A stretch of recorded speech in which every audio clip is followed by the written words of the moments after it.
पातु सरस्वती भगवती संसे जाग्रत बंधौ गुरुपद कंग जास कृपा निधिरूप हरि महामोतम पुंज जास कृपा रवि कर निखर अखंड मंडलाकारं व्याप्तं येन चराचरं तत्पदं दर्शितं येन तस्मै श्री गुरुवे नमः। सीतानाथ समारंभं श्रीरामानन्दार्जुनमध्यमाम् अस्मदाचार्यपर्यन्तां वन्दे श्रीगुरुपरम्पराम्। भक्ति भक्त भगवन्त गुरु चतुर्नाम बपुए इनके पद बंदन किए नास्ते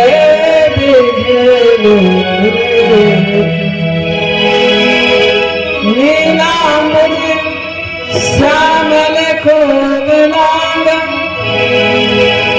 सीता समारोह पितबाम धारम। थोड़ा सा बढ़ा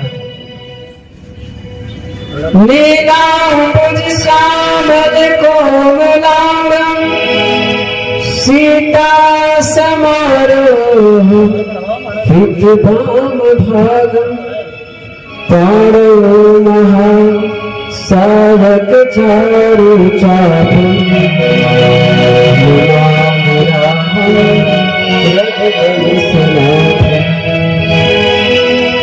कर्पूर गौरम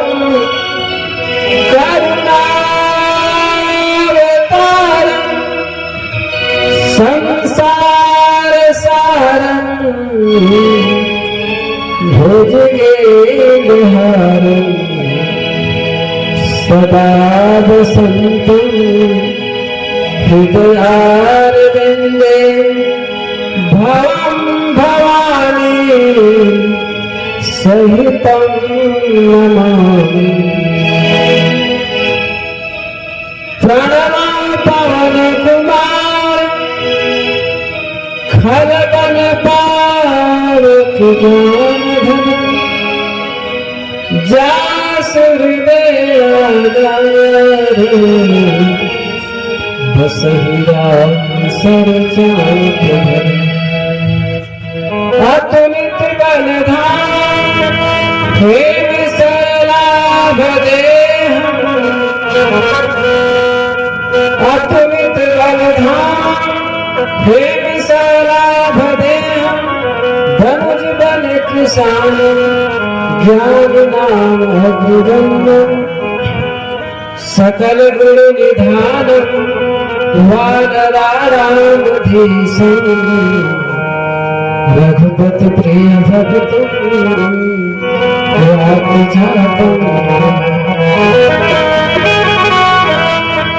रामचरित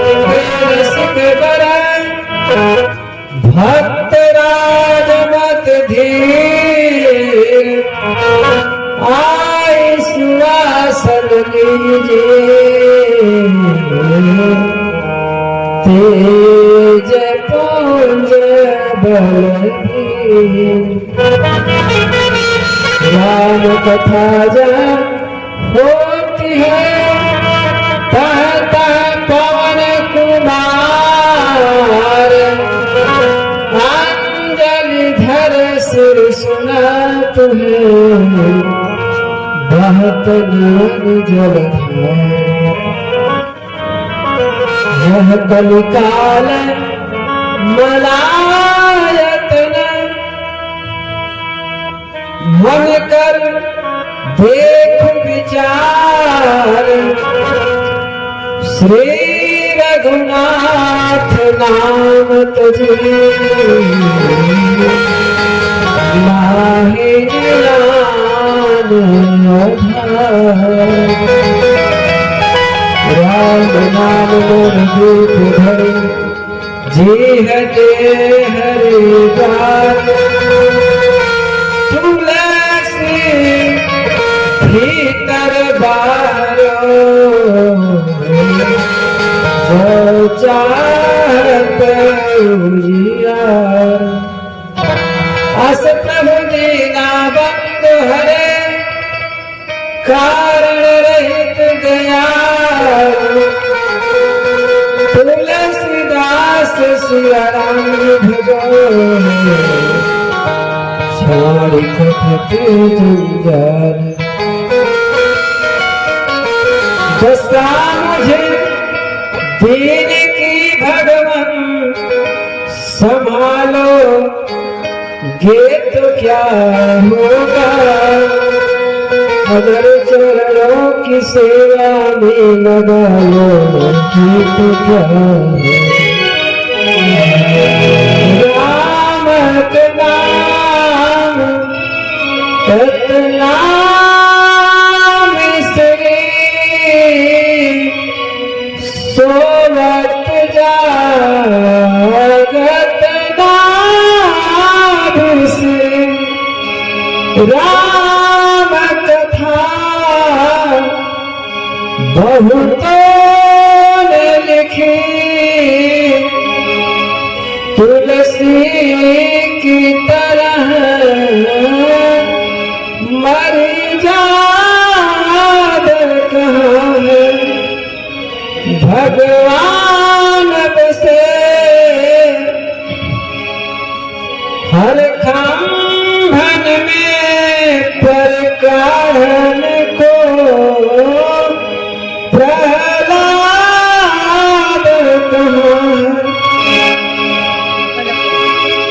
समुपस्थित संत वृंद भगवत सुधा पुराण महानुभाव अनंत कोटि ब्रह्मांड नायक अकारण करुणालय बरदालय भक्त वांछा कल्पतरु भक्तवत्सल शरणागत वत्सल दया सिंधु कृपा सिंधु अनन्य गुणधन जय प्रापर बंधु सर्वेश्वर विश्वात्मा अंतर्गामी सर्व समर्थ प्रभु मर्यादा पुरुषोत्तम श्री राम की महती करुणा कृपा से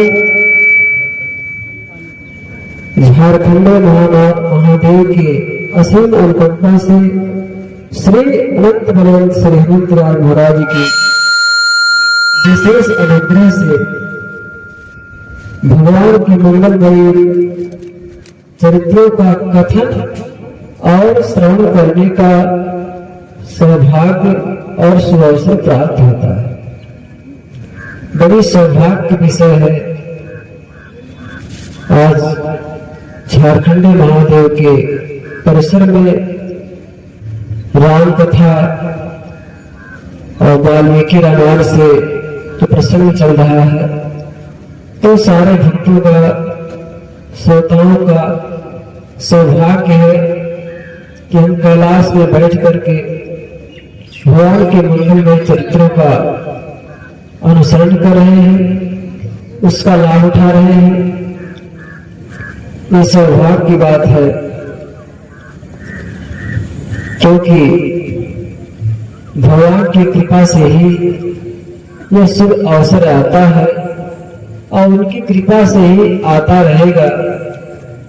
अन्य किसी में सामर्थ्य नहीं है। सत्संग तो केवल बस केवल भगवान की कृपा से ही प्राप्त होता है।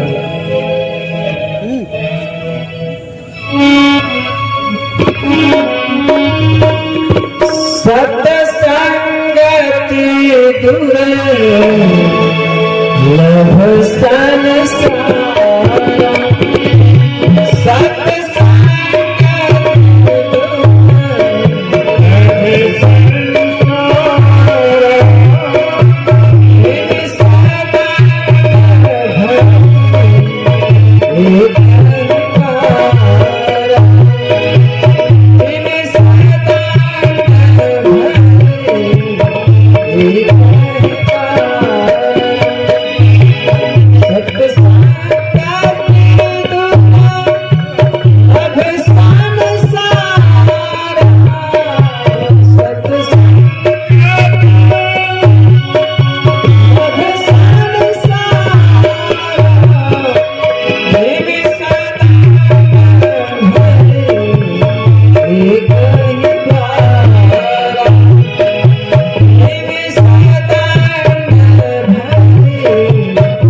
सत्संग अत्यंत दुर्लभ है। तो ठाकुर जी के विशेष अनुग्रह से सत्संगत मिलती है। सत्य का साथ करना यानी भगवान का साथ करना, क्योंकि सत्य का अर्थ भगवान ही हो सकते हैं और कुछ नहीं। तो सत्य की बोलने की कितनी महिमा है। अगर कोई कुछ न कर पाए तो सत्यवादी बन जाए। सत्य बोलने से भगवान बहुत जल्दी अनुग्रह करते हैं और छल और कपट से रहित होकर भगवान का अनुसरण करें, भगवान का चिंतन करें, भगवान का स्मरण करें। तो आइए भगवान का स्मरण हम संकीर्तन के माध्यम से हम सभी मिलकर प्रेम से गायन करें।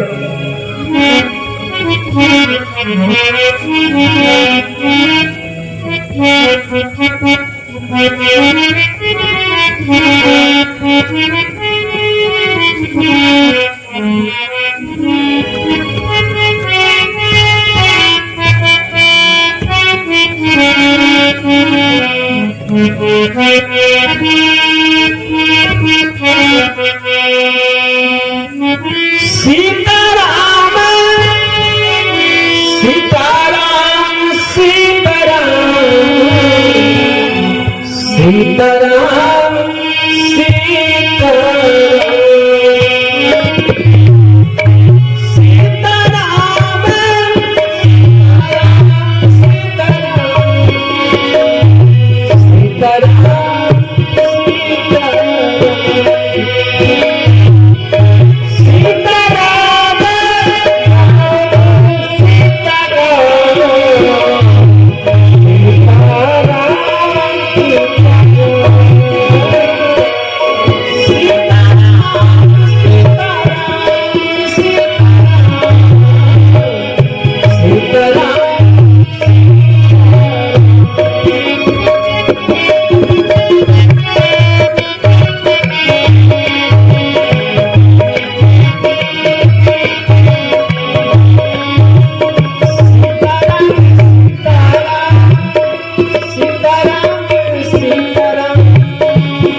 तो भगवान की करुणा कृपा का हम सबको लाभ मिल रहा है। भगवान निष्किंचन भक्त को प्राण में ज्यादा प्यारे हैं, निष्किंचन महापुरुष को ज्यादा प्रेम करते हैं। जो निष्काम भाव से स्वार्थ रहित होकर के भगवान का भजन करता है और पूजन करता है, स्मरण करता है, उसके ऊपर ठाकुर जी की कृपा अनित्य बनी रहती है। क्योंकि भगवान केवल सिर्फ भगवान प्रेम ही प्यारा है। गोस्वामी जी इसी बात को दोहरा रहे हैं अपने मानस के द्वारा। राम ही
केवल प्रेम प्यारा, जानने वाले जान लो, राम ही केवल प्रेम प्यारा,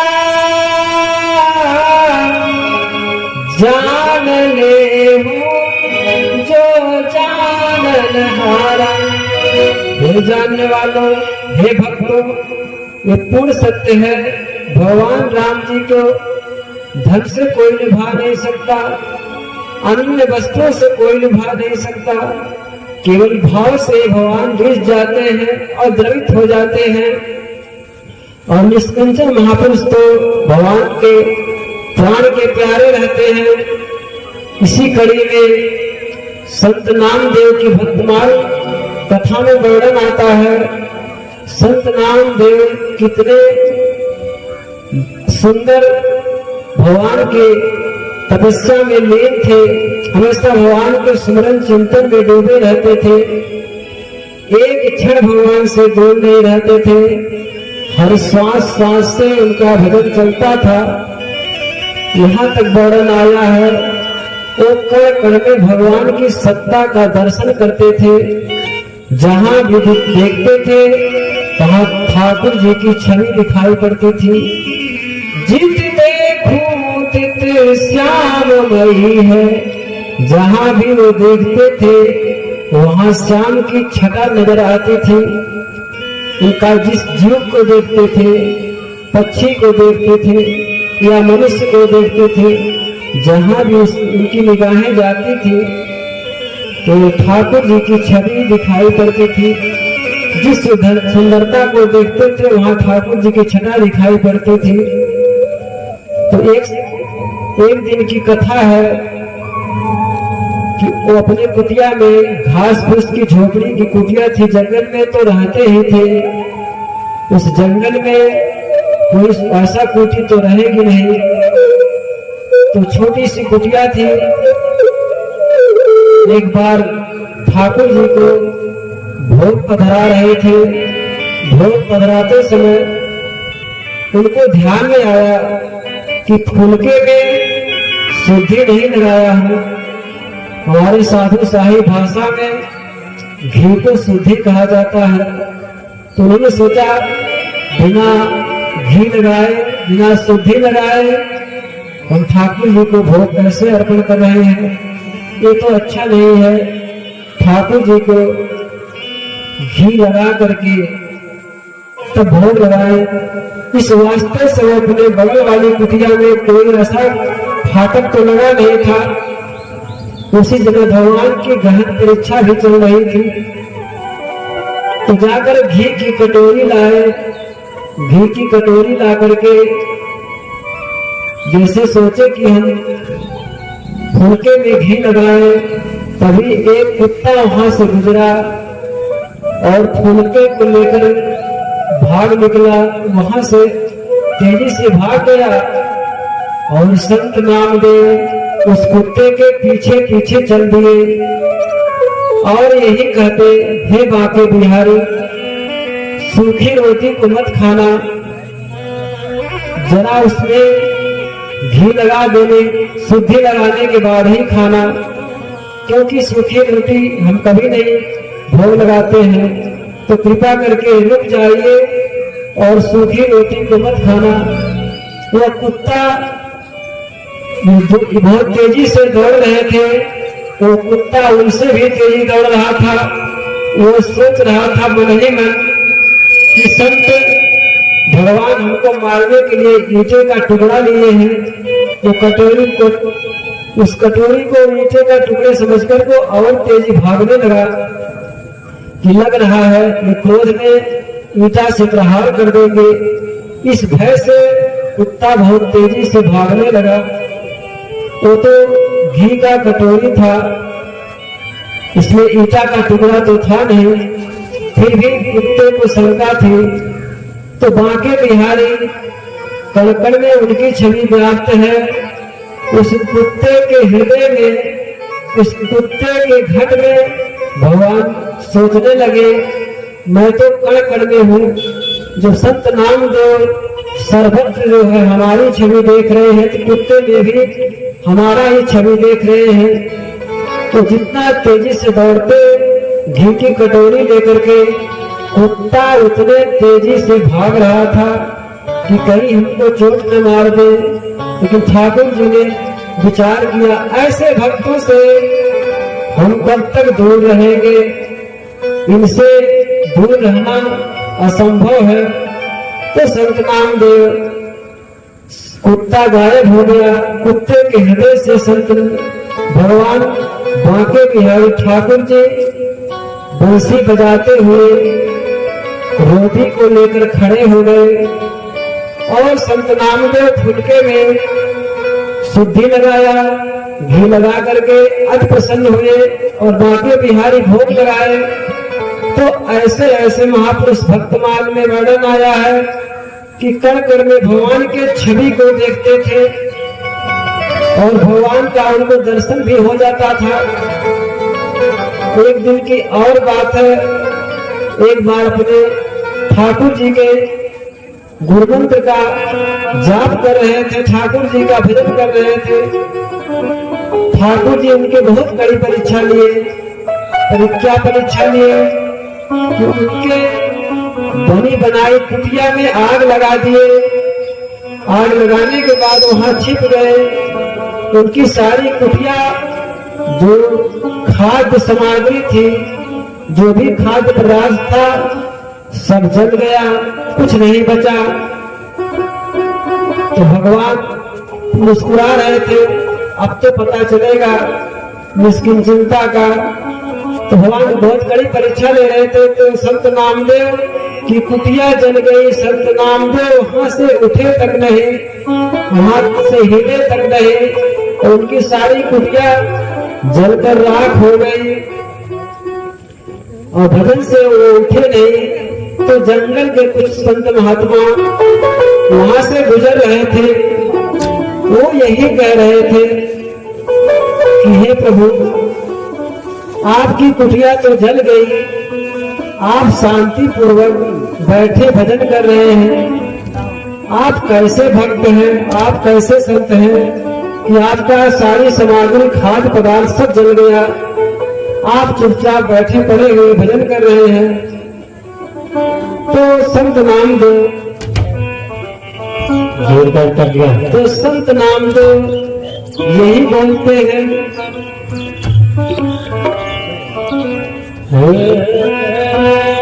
तो तो संत नामदेव ने यही कहा,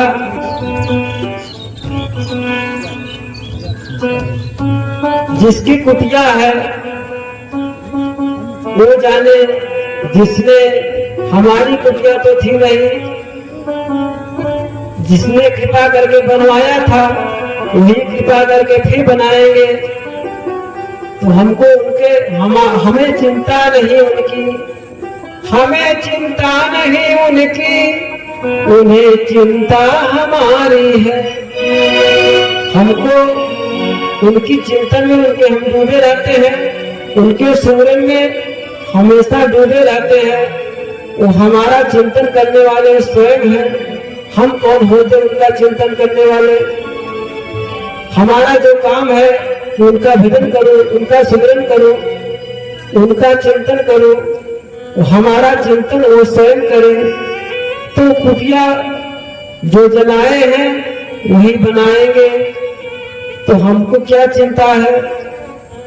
तो संजोग से ठाकुर जी ऐसे भक्त के भाव को कहाँ अलग रह सकते हैं?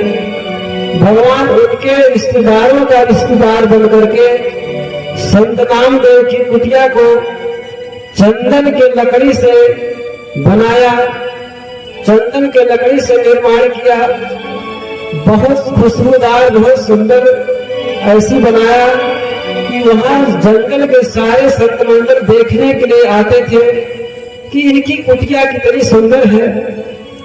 तो वो कहते थे कि हे संत जी भगवान, हमको भी बता दिए आप कहाँ से कारीगर लाए थे ताकि अपनी कुटिया हम लोग भी बनवा ले। कितना सुंदर चंदन की लकड़ी से बनी है, और कहाँ से आप ये सारी सामग्री व्यवस्था कहाँ से लाए? तो संत नामदेव बोलते हैं वो तो बड़ा टेढ़ा कारीगर है, पहली वाली जल जाती दूसरी बनाने आता है। बोलिए भक्त भगवान की जय हो। तो भगवान कितने उदार हैं कि संत नामदेव की कुटिया चंदन की लकड़ी से बनाए, तो लेकिन भजन से उठे नहीं। इसके बाद एक बार फिर परीक्षा उन्होंने लिया, बहुत गहन, उसमें भी वो सफल हुए। तो भगवान की भक्तों के ऊपर बड़ा अनुग्रह रहता है और भक्तों को प्राण से बढ़कर प्यार करते हैं, इसलिए उनको भक्तों के प्राण प्यारे कहते हैं। कहते हैं कि हमारे भक्तों का कोई अपमान कर दे मैं सह नहीं पाऊंगा, अपना अपमान मैं सह लूंगा, लेकिन अपने भक्त का अपमान नहीं सह सकता। क्योंकि इसी कड़ी में संत सदगृहस्थ संत अम्बरीश महाराज की कथा आती है। अम्बरीश महाराज बहुत निष्किंचन संत थे, संत के साथ साथ वो चक्रवर्ती राजा भी थे। उनका एक छत्र जो है चक्रवर्ती राजा थे और धरती का शासन करते थे, सातों द्वीप का राजा थे। एक बार उन्होंने विचार किया हमको तीर्थ यात्रा जाना चाहिए, तो तीर्थ यात्रा के लिए निकलना चाहे तो सब प्रजा आकर के अनुग्रह किया, निवेदन किया, हे महाराज आप चले जाएंगे तो कौन जो है राज की व्यवस्था देखेगा, राजकाज कौन संभालेगा?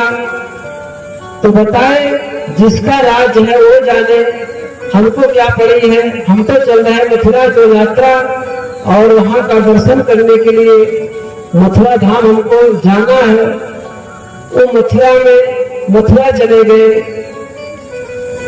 और 1 साल तक वहां निवास किए और 1 साल तक भगवान अपने चक्र दर्शन को आदेश किए जाकर के अम्बरीश के नगरी की रक्षा करो, क्योंकि अम्बरीश इस समय तीर्थ यात्रा पर गए हैं, जब तक वो नहीं आ जाते हैं तब तक तो उनके राज्य की रक्षा करो। तो अम्बरीश के राज्य की रक्षा स्वयं चक्र सुदर्शन महाराज करने लगे। वो आनंद पूर्वक साल भर तक वहां रहे। फिर वहां से लौट कर जब आए आने के बाद वो हर एकादशी निर्जला व्रत करते थे। निर्जला एकादशी व्रत की बड़ी महिमा है। 4 प्रकार से एकादशी व्रत रहा जाता है। प्रथम स्थान निर्जला का है, जो बिना जल का रह जाए और एक दिन पहले सोने से पहले दशमी को मंजन करके शुद्ध नीम का या प्लास की जो भी मंजन करके और भाटा जिसको बैगन कहते हैं, बैगन, चावल और सरसों का तेल, ये सब निषेध है। दशमी, द्वादशी और एकादशी 3 दिन तक भाटा का स्पर्श नहीं करना चाहिए। बैगन को छूना वर्जित है, उसके पौधे को छूना वर्जित है। तो निर्जला एकादशी प्रथम स्थान रहता है। दूसरे नंबर पे जल पी करके रहा जाए, ये दूसरे नंबर पे एकादशी आती है। और जल पीने वाले का पवित्र नदी का जल पिया जाता है, जैसे गंगा नदी, यमुना नदी, सरजू नदी, जो भी प्रत्यक्ष नदी, पवित्र नदी जो पूरे भारत में बह रही है, ऐसे नदियों का जल, सरजू मैया का जल को पी करके एकादशी व्रत करने से इसको जलाहारी एकादशी कहते हैं। तीसरे नंबर पर दुग्धाहारी एकादशी व्रत आती है, दूध पी करके। लेकिन शास्त्र में लिखित वर्णन है कि देसी गौ माता वेद रक्षा, देसी गौ माता का दूध पान करके व्रत किया जाए, वो भी एक बार, बार बार नहीं पीना है। तो दुग्धाधारी एकादशी तीसरे नंबर पर आती है। चौथे नंबर पर फलाहारी एकादशी आती है, जिसमें अन्न को छोड़ करके फल ग्रहण किया जाता है। तो सबसे नंबर 1 पे निर्जला एकादशी, जो पूर्ण रूप से फल प्राप्त होता है। 16 आना जिसको कहते हैं, उतना फल प्राप्त होता है।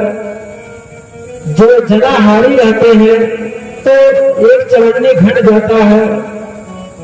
और तीसरे नंबर पर जो है दुग्धाधारी आता है। और चौथे नंबर पर जो फलाहार करते हैं, चौथे नंबर पर आता है।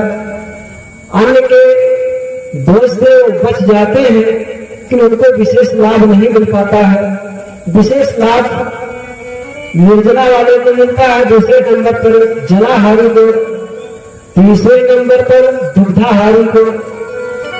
क्योंकि अन्न जो है वर्जित है, एकादशी के दिन अन्न का भक्षण नहीं करना चाहिए।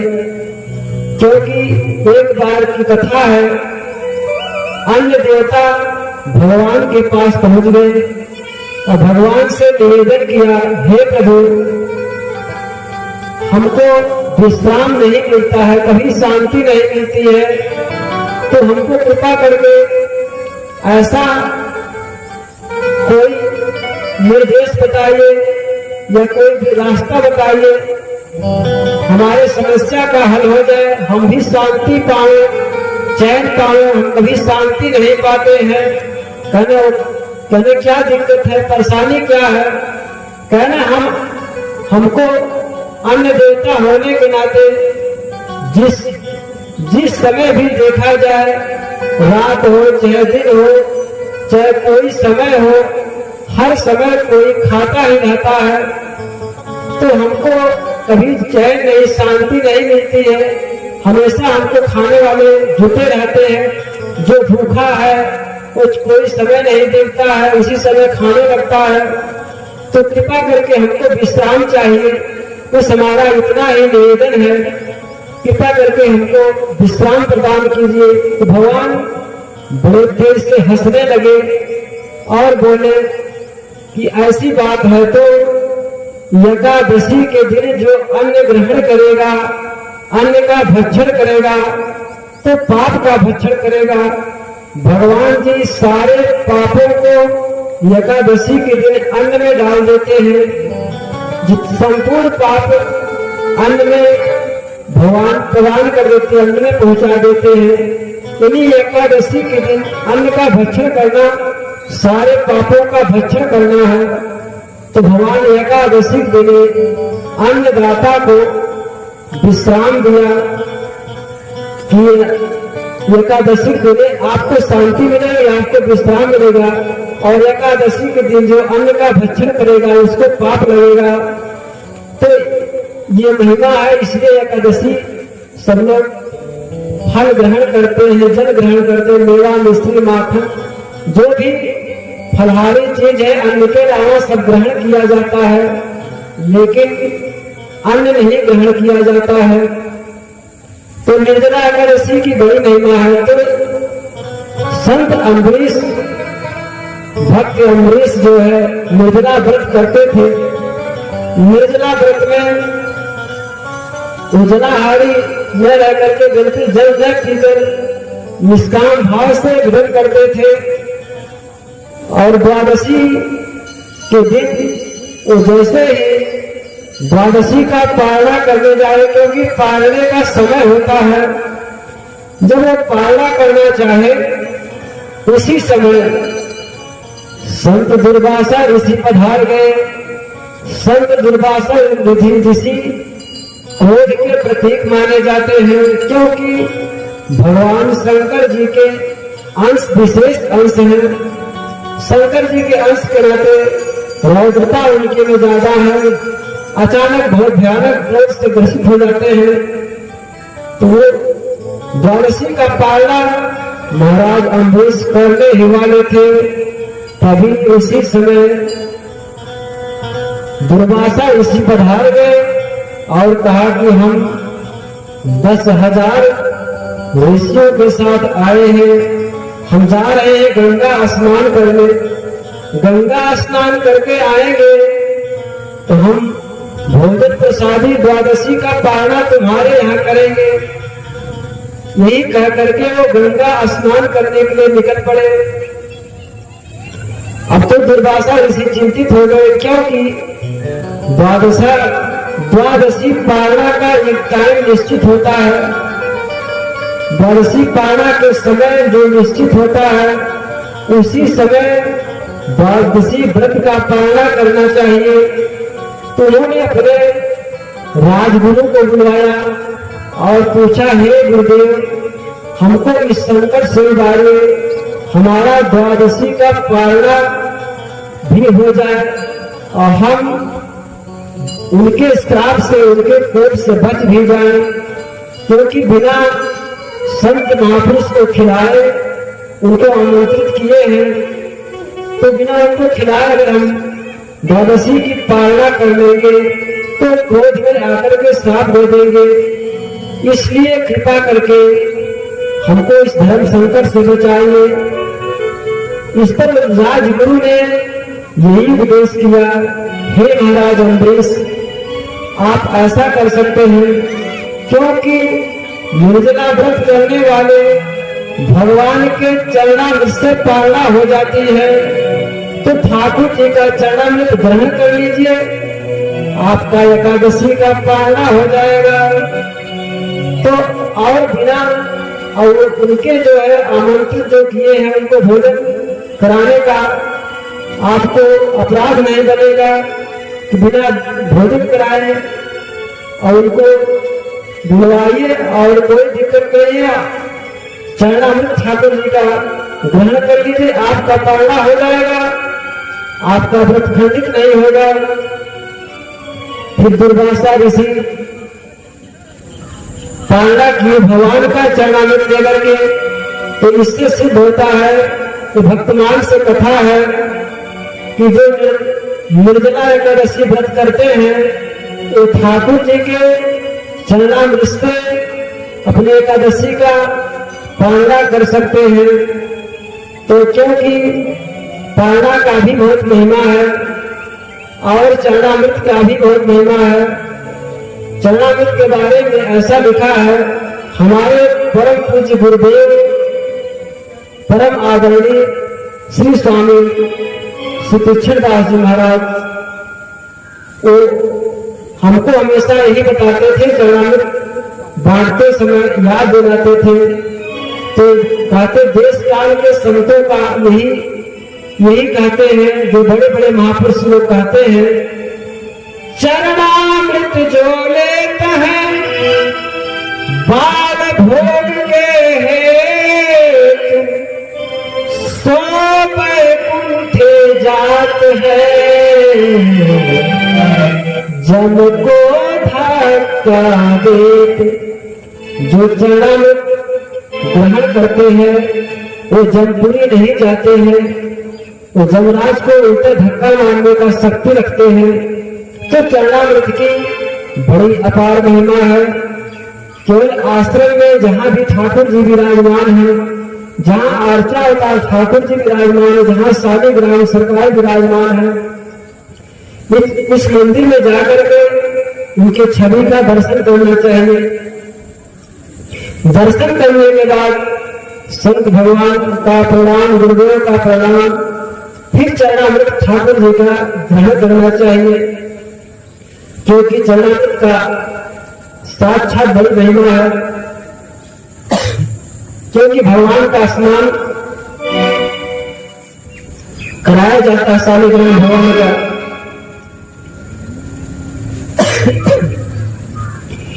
इसलिए चरणामृत का जो महिमा है, अकाल मृत्यु हरणम सर्वव्याधि विनाशनम श्री सीताराम पादोत्तम पिता पुनर्जन्मान विद्यते। अकाल मृत्यु का हरण करने की शक्ति है चरणामृत में। सारे व्याधियों को नष्ट कर सकता है चरणामृत। श्री सीताराम पादोत्तम पिता पुनर्जन्मान विद्यते। और मनुष्य का दूसरा जन्म फिर नहीं होता, आवागमन चक्र से निजात पा जाता है, क्योंकि ठाकुर जी के चरणों की बड़ी महिमा है। हमारे गुरुदेव सब भाषा में कहते थे, चरणामृत जो लेते हैं बाल भोग के हेतु सो बैकुंठे जात हैं, जब को धक्का देते। वो सीधे सीधे भगवान के बैकुंठ का अधिकारी हो जाता है, जो नित्य चरणामृत नियम से देता है। तो इसलिए यदि चरणामृत आश्रम पे मंदिर पर जाने पर ही मिल सकता है, तो सबसे आसान तरीका यह है कि भगवान का चरणामृत आसानी से कैसे प्राप्त होगा। क्योंकि सारे घर में तुलसी शालिग्राम रहना चाहिए, और संत के घर में, ब्राह्मण के घर में तो विशेष रूप से शालिग्राम तुलसी अवश्य रहना चाहिए। मानिए तो सज्जन भक्त किसी भी काष्ठमूल शालिग्राम भगवान रख सकते हैं, तो शालिग्राम भगवान की सेवा करते रहने से चरणामृत मिल जाता है। तो यदि शालिग्राम भगवान जिसके घर में ना हो, तो गंगा जी का जल प्रयागराज या बनारस से प्राप्त हो जाएगा।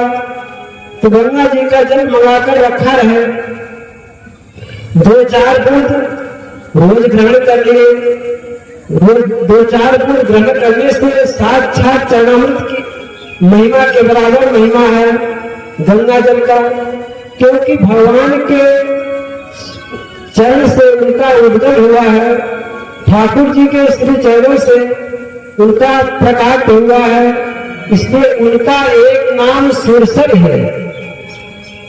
तो सुरसर नाम पड़ा। और सरजू मैया का एक नाम नेत्रजा है, क्योंकि वशिष्ठ मुनि के तपस्या से उनका प्रकाश हुआ है। और भागीरथी के तपस्या से गंगा जी का उद्गम हुआ है, जिसको शंकर जी अपने जटा में धारण किए। तो सरजू मैया का प्रकाश वशिष्ठ मुनि के तपस्या से हुआ है। तो भगवान के श्री चरणों से गंगा मैया का प्रादुर्भाव हुआ और भगवान के ही नेत्र से, आंखों से सरजू मैया का उद्गम हुआ, सरजू मैया प्रकट हुई। इसके सरजू मैया का एक नाम नेत्रजा है, इनको हम नेत्रजा नाम से भी पुकारते हैं। तो इस प्रकार चरणामृत का अपनी महिमा है। तो अम्बरीश महाराज चरणामृत लेकर के पी करके अपने द्वादशी का पारणा किए, उनकी पारणा हो गई। लेकिन दुर्वासा ऋषि क्रोध से भर गए और वो ध्यान किए और बोले कि हमको बिना खिलाए तुमने भोजन कर लिया, अपराध किया, तुम श्राप के अधिकारी हो, हम तुमको श्राप दे देंगे। इसी क्षण तुम उनको जो है श्राप देते हैं, तुमको जो है कृतिका। उन्होंने क्या किया, श्राप देने के पहले अपने जटा से एक केस को उखाड़ा और धरती पर पटक दिया। कृत्या नाम की राशि उत्पन्न हो गई। तो लपलपाती तलवार को लेकर जैसे महाराज अम्बरीश की तरफ बढ़ी, तैसे तुरंत जो चक्र सुदर्शन महाराज अम्बरीश को बचा लिया। उल्टे दुर्वासा ऋषि के तरफ बढ़ने लगा। दुर्वासा ऋषि भागने लगे। भागते भागते जहां भी जाते थे चक्र सुदर्शन पीछा करता था। ये जब भी पीछे मुड़कर देखते चक्र सुदर्शन पीछे लगा रहता था।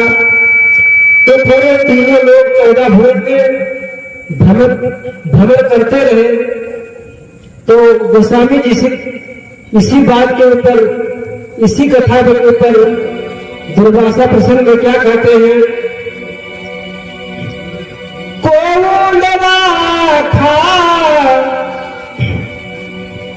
कहा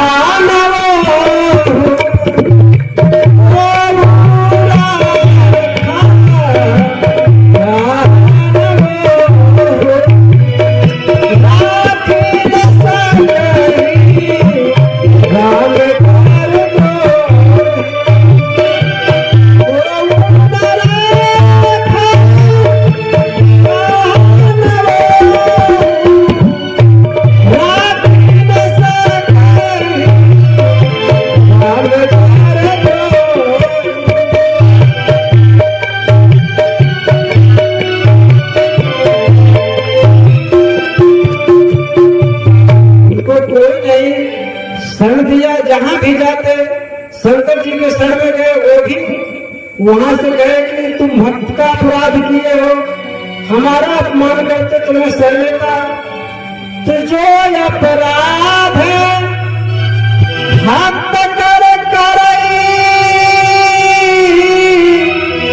राम रोष पावन सो जरई।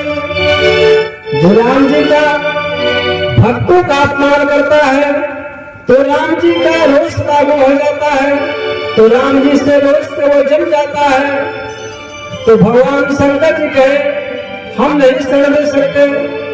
ब्रह्मा क्या गया, विष्णु क्या, त्रिदेव, कोई नहीं उनको शरण दिया। तो नारद जी से मुलाकात हो जाती है। नारद जी अत्यंत दयालु हैं, वो संत के अंदर तो दया होती ही है। तो नारद जी कहे आपको बचना है, राम जी के रोष से बचना है तो अम्बरीश के शरण में चले जाइए। अम्बरीश ही आपकी रक्षा कर सकते हैं, दूसरा कोई रक्षा नहीं कर सकता।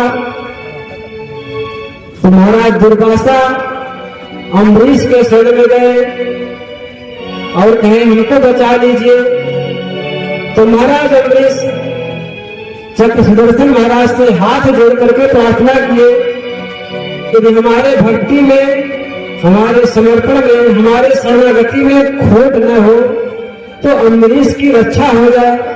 यदि हमारे में खोट हो तो हमको पहले हमारी गर्दन को काट दिया जाए, तब अम्बरीश के तरफ जाया जाए। हमारे जीते जी अम्बरीश को मारा नहीं जा सकता। यदि हमारे भक्ति में कुछ भी भाव अनुकूल दिख रहा है तो अम्बरीश की रक्षा हो जाए, तो चक्र सुदर्शन वहां शांत हो गए। तो भक्त की कितनी महिमा है, भक्त का अपमान भगवान भी सहन नहीं कर सकते। तो एकादशी की व्रत की इतनी महिमा है कि जो एकादशी व्रत करने वाले हैं और भगवान का चरणामृत जो लेने वाले हैं, ऐसे लोगों का संसार के आवागमन से मुक्त हो जाते हैं। क्योंकि कल जो है स्मृता नाम एकादशी है, परसों वैष्णव नाम एकादशी है। एकादशी 2 भाग में है। तो आइए और अधिक समय हम न लेते हुए, क्योंकि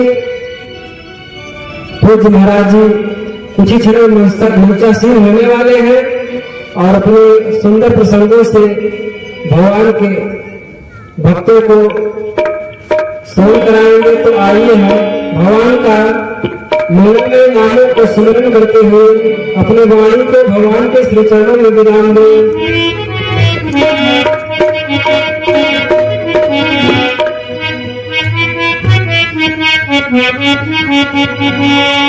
सीताराम सीताराम सीताराम सीताराम।